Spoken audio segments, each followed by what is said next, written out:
What's good, my good people? We are back for the continuation of sports therapy where good conversations meet great athletes. I'm telling y'all, 2026, I'm getting that on the shirt. You know what I'm talking about?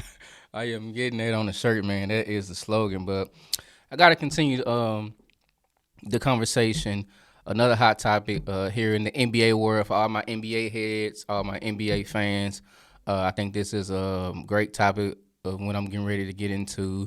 So, news is that Kevin Durant passes Wilt Chamberlain for the seventh on the NBA scoring list. Man, that is a huge milestone for Kevin Durant. Man, one of the most skilled players, man, we've ever seen in NBA history. Man, to be a 7-footer and to have the offensive firepower that Kevin Durant has from his ability to shoot the three at a high level, his ability to shoot the mid range, his ability to attack the basket, his ability to create separation to get his shots off. Like Kevin Durant, man, for his size,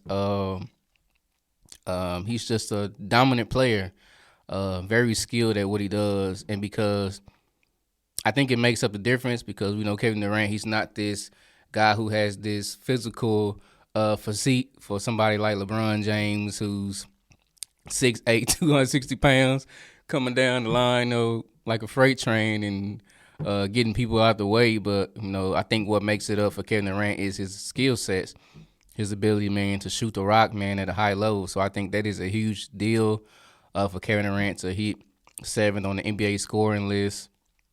But to give you guys some context on what transpired, Kevin Durant passed Wilt Chamberlain for the 7th on the NBA's career scoring list this past Friday night when he made a three-pointer for the Houston Rockets in the third quarter of their 111-105 loss to the Portland Trail Blazers. Durant needed 15 points to the game to eclipse Chamberlain, who scored 31,419. Durant's jumper with 7:57 left in the third gave him 31,422. Now, Dirk Nowitzki, who we always know as a skilled power forward, as well, skilled shooter.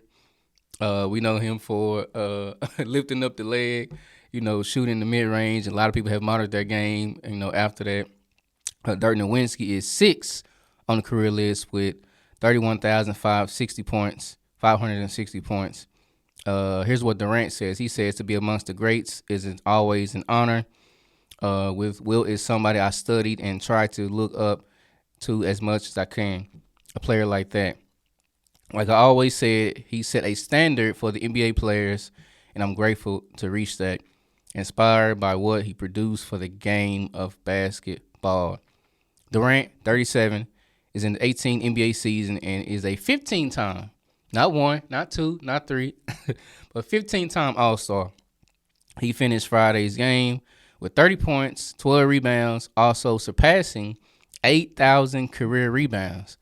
That's huge as well, man.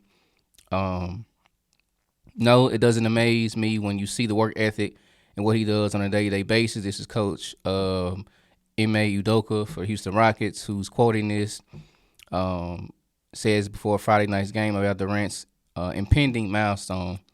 Also, somebody who gave him a shout-out as well is Tiago Splitter. I definitely remember him, who played with the Spurs. He is the coach for the Trail Blazers. And he remembers how he was impressed with Durant's ability to score at a high level in his younger days when he was drafted to, not drafted, but moved to OKC and playing at a high level, scoring 30 points a game. And so, yeah, man, I think this is a huge deal for Durant to reach 7th on the all-time scoring list. It takes dedication to do that. It takes consistency to do that. It takes putting in the work to do that. It takes the long nights to do that. It takes the early mornings to do that. It takes discipline to do that, because discipline, man, is doing things that you hate to do, that you don't like to do. That's when your discipline kicks in. It takes the right people in your circle to do that. It takes the right mentorship, people who all the way down from your high school days, your AAU days, your college days, pouring into you, man, and just giving you the fundamentals of the game of basketball. It takes all of that to allow you to get to that level in your career. And so, man, shout out to Kevin Durant, KD, the sniper, for reaching that milestone, man. KD, man, has had a great, career. 18 seasons in the league right now, playing currently for the Houston Rockets. I believe he's had a great career. I believe even if he doesn't win another NBA championship, I believe his career is solidified already. Getting drafted to Seattle Supersonics, and that's when they transitioned over to OKC.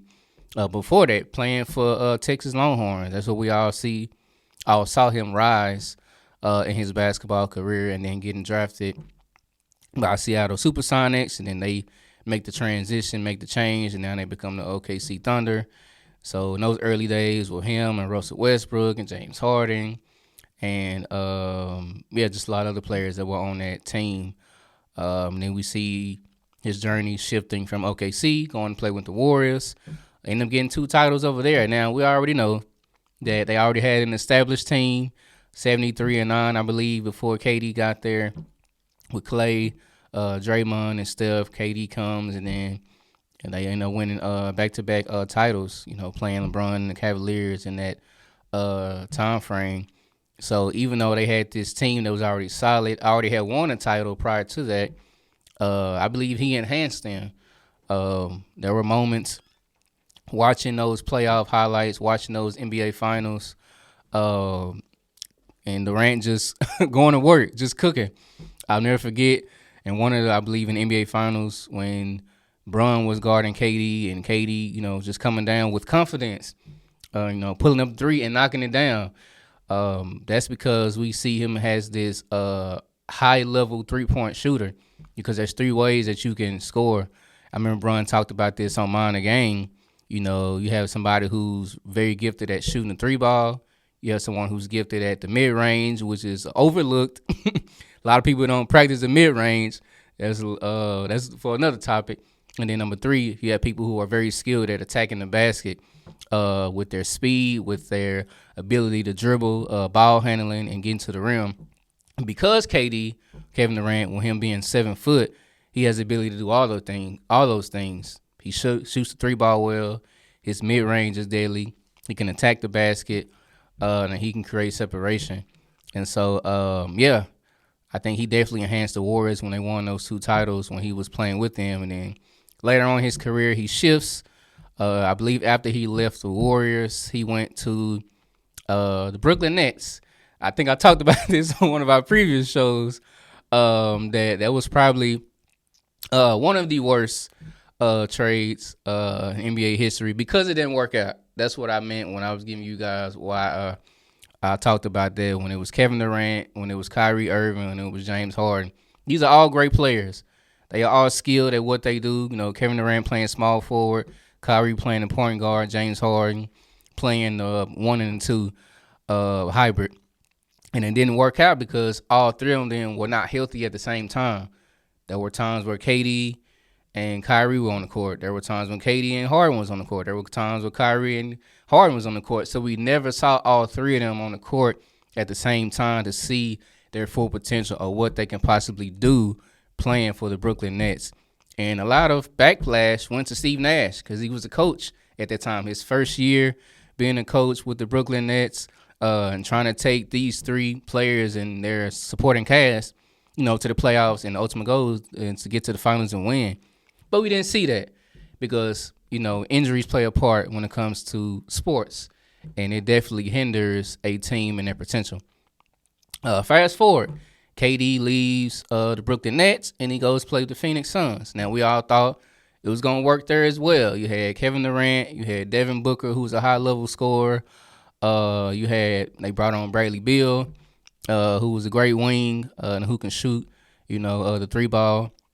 And then you had these other pieces. You had DeAndre Ayton, who's now with the LA Lakers.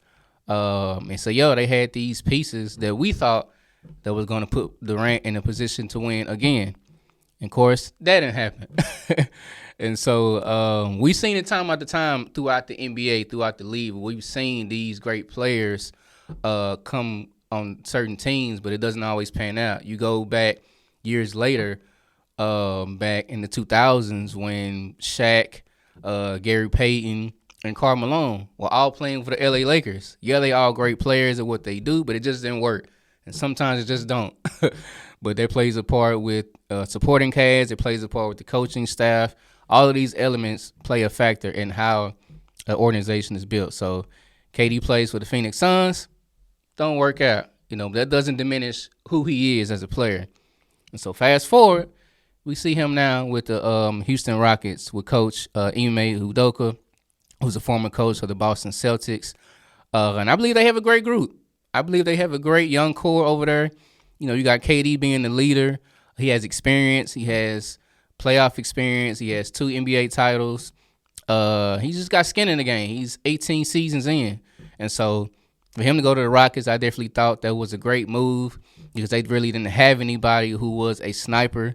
They didn't have anybody who can take over the game and it's 5 seconds left in the fourth quarter. You need the ball in somebody's hands that can score at a high level and knock it down. Or even if they miss it, you still trust them. Why? Because they put in the work. They've done it behind the scenes. I just told y'all that KD is ranked 7th now at all-time scoring list. So that shows you the work that he's put in.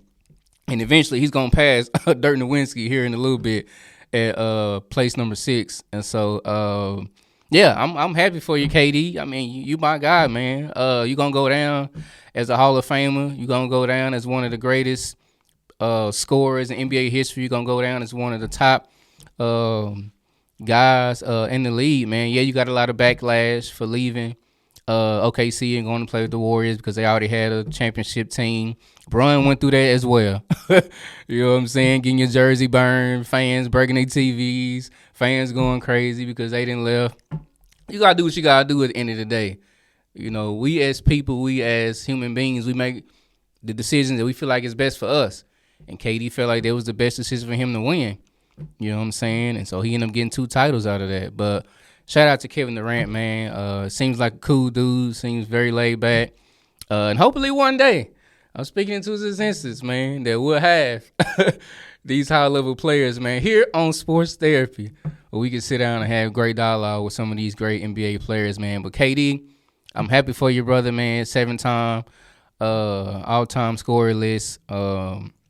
Definitely gonna break Dirk Nowitzki's record here in a minute. But yeah, keep going, brother. Keep doing what you're doing. Y'all got a great group of guys over there with the Houston Rockets. I love what y'all are doing over there. I love Coach Ime Udoka. Yeah, keep doing what y'all doing, man. Some of the guys that I do like that you guys have over there, Min Thompson, there's another young bull over there. I like his game. He definitely has grown from year to year. Sengun, who's a very versatile big man. He reminds me of a baby Joker. We already know Joker from Denver Nuggets. Their games are similar. Shout out to Sengun. Fred VanVleet, my brother. I hope you get healthy. I hope you get well to come back this season to help carry their load with KD. I hate that you went down, man, before the NBA season started, but I'm praying for you that you get the rehab that you need, man, to come back and be efficient with the Rockets. But KD, keep doing your thing, brother. Keep doing your thing. You're going to go down as a Hall of Famer, man, and can't nobody take that away from you. So, but this is it, man, for the Sports Therapy Podcast. First show of 2026, man, and there's more to come. Keep following us. Hit that subscribe button wherever you listen, wherever you follow. Spotify, Apple Podcasts, YouTube, Facebook. We everywhere. Just letting y'all know. Yeah, y'all continue to follow us, man, as we continue to push out great content. This is Sports Therapy Podcast with the host with the most, Willie Beeman. Well, good conversations meet great athletes. We'll see y'all soon. Peace.